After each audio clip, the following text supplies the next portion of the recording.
Hello दोस्तों, आज हम बात करेंगे यदि किसी व्यक्ति को लो ब्लड शुगर होता है तो उसकी वजह से अगर चक्कर आते हैं तो इसके क्या फीचर्स होते हैं, क्या कारण होते हैं, मैनेजमेंट स्ट्रैटेजी का क्या फ़र्क होता है। ये सारी चीज़ों पर हम बात करेंगे। चक्कर के बहुत सारे कारण होते हैं, ज़्यादातर ब्लड प्रेशर से रिलेटेड होते हैं, पर काफ़ी लोग को लो शुगर होने की वजह से भी चक्कर आ सकते हैं, खासकर डायबिटिक लोग को जिनको हाई डोज पर मेडिसिन चल रही है। आज हम बात करेंगे इसके फीचर्स पर, कैसे डिफ्रेंशिएट करेंगे और कैसे मैनेज करेंगे, इस पर एक शॉर्ट ओवरव्यू करेंगे। टॉपिक पर जाने से पहले जो लोग हमारे चैनल पर नए हैं उन्हें रिक्वेस्ट करूंगा कि चैनल को सब्सक्राइब करें, वीडियोस को लाइक करें, शेयर करें, फॉलो करें, कमेंट करें, पूरा देखें। टॉपिक इंपॉर्टेंट है, इसे एंड तक देखिएगा। चलिए शुरू करते हैं।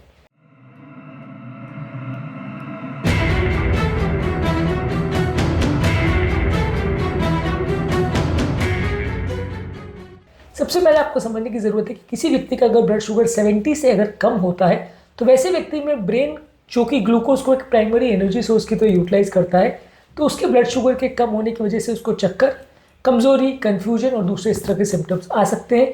इस तरह के पेशेंट्स में ज़्यादातर चक्कर आने का सिम्टम काफ़ी कॉमन होता है। बाकी फीचर्स भी आपको साथ में मिलेंगे, जैसे हाइपोग्लाइसीमिया की वजह से कमजोरी होना, बेचैनी होना, भूख ज़्यादा लगना, धड़कन ज़्यादा बढ़ जाना, पसीना ज़्यादा आ जाना, पर चक्कर भी इसका एक इंपॉर्टेंट फीचर है।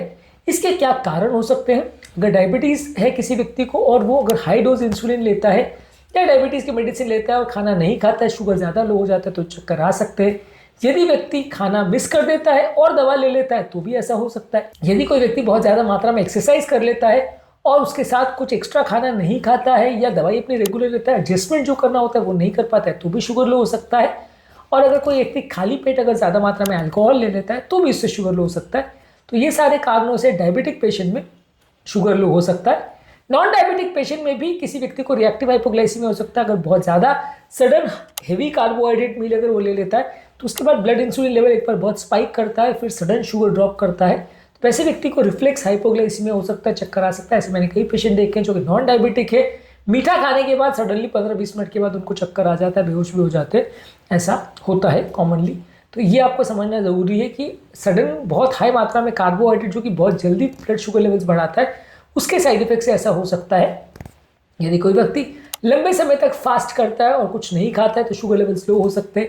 यदि कोई व्यक्ति को एड्रिनल या पिट्यूटरी की कोई प्रॉब्लम है, जो कि बेसिकली हार्मोन्स है जो कि ब्लड शुगर वैल्यूज को कंट्रोल करने में कुछ हद तक मदद करते हैं, उसकी अगर कोई प्रॉब्लम हो तो भी ऐसा हो सकता है। यदि किसी व्यक्ति को लिवर की कोई प्रॉब्लम है तो इस तरह के पेशेंट्स में भी ब्लड शुगर लेवल्स हो सकता है, हाइपोग्लाइसीमिया हो सकता है। इस तरह के पेशेंट में हाइपोग्लाइसीमिया इंड्यूस डिजीनेस के साथ और क्या फीचर्स मिल सकते हैं? डिजीनेस होगा, चक्कर आएंगे, हाथ पांव में कंपन हो सकती है, पसीना बहुत आ सकता है, बहुत ज़्यादा कमजोरी, सुस्ती का एहसास होगा, हाथ पांव बराबर नहीं चलेंगे, हृदय की धड़कन बढ़ जाएगी, धुंधला दिखाई देने लगेगा, कंफ्यूजन होगा, कॉन्सेंट्रेट करने में प्रॉब्लम होगी, चिड़चिड़ापन होगा, मूड चेंजेस होंगे, बहुत ज़्यादा सीवियर केसेस में मिर्गी आ सकती है या पेशेंट बेहोश हो सकता है। इसको हम डायग्नोज कैसे करते हैं? इसलिए अगर इस तरह का कोई फीचर है और सजेस्टिव चीज़ है तो ब्लड शुगर टेस्ट करिए। अगर ब्लड शुगर टेस्ट करने के बाद वो 70 मिलीग्राम पर डेसीलीटर से कम आता है तो हाइपोग्लाइसीमिया कंफर्म कर सकते हैं। ग्लूकोज टॉलरेंस टेस्ट कर सकते हैं। यदि व्यक्ति को रिएक्टिव हाइपोग्लाइसीमिया आप सस्पेक्ट कर रहे हो कि खाना खाने के बाद सडन शुगर जो ड्रॉप होता है उसको रिएक्टिव हाइपोग्लाइसीमिया बोलते हैं, वो अगर आप सस्पेक्ट कर रहे हो तो ग्लूकोज टॉलरेंस टेस्ट कर सकते हैं। हार्मोन टेस्टिंग कर सकते हैं एड्रिनल फंक्शन देखने के लिए, इंसुलिन लेवल्स को देखने के लिए और पेशेंट का थायराइड फंक्शन को देखने के लिए आप अलग अलग तरह के हार्मोन्स की टेस्टिंग कर सकते हैं। यदि अगर किसी व्यक्ति को बहुत ज़्यादा शुगर कम हो जाता है तो आप 15-15 रूल फॉलो करते हैं, यानी 15 ग्राम फास्ट एक्टिंग कार्बोहाइड्रेट देते हैं पेशेंट को, उसके बाद 15 मिनट के बाद ब्लड शुगर वैल्यूज फिर से चेक करते हैं। इसके बाद अगर आपको पेशेंट को रिस्पॉन्स नहीं मिलता है तो फिर से रिपीट करते हैं 15 मिनट के बाद।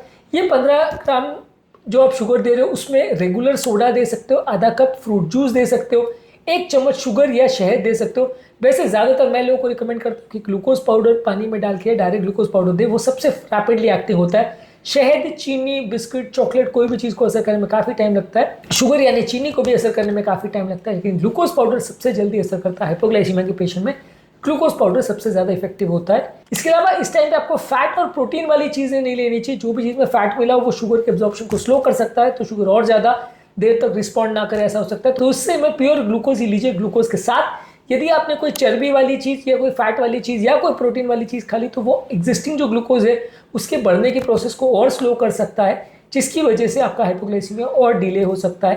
तो हाइपोग्लाइसीमिया के मैनेजमेंट में ज़रूरत है कि इनिशियली आप सिर्फ और सिर्फ ग्लूकोज या मीठी चीज़ यानी कार्बोहाइड्रेट ही ले, कुछ और उसके साथ में नहीं ले। बाकी कुछ अगर लेना भी है तो हाइपोग्लाइसीमिया ठीक होने के बाद लें, तुरंत मत लीजिए। इसके अलावा और एक बैलेंस्ड मील उसके बाद ले लीजिए जिसमें प्रोटीन, फाइबर और हेल्दी फैट्स हो, वो लगभग 15-20 मिनट के बाद आप ले सकते हैं। जब एक बार ब्लड शुगर लेवल्स नॉर्मल आ जाते हैं तो फिर आप वो सारी चीज़ें ले सकते हैं।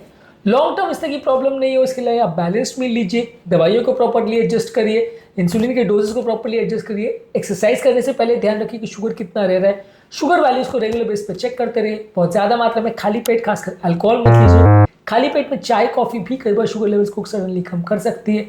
इसके अलावा रिफाइंड कार्बोहाइड्रेट और शुगर वाले खाद्य पदार्थ भी सडनली रिएक्टिव हाइपोग्लाइसीमिया कर सकते हैं।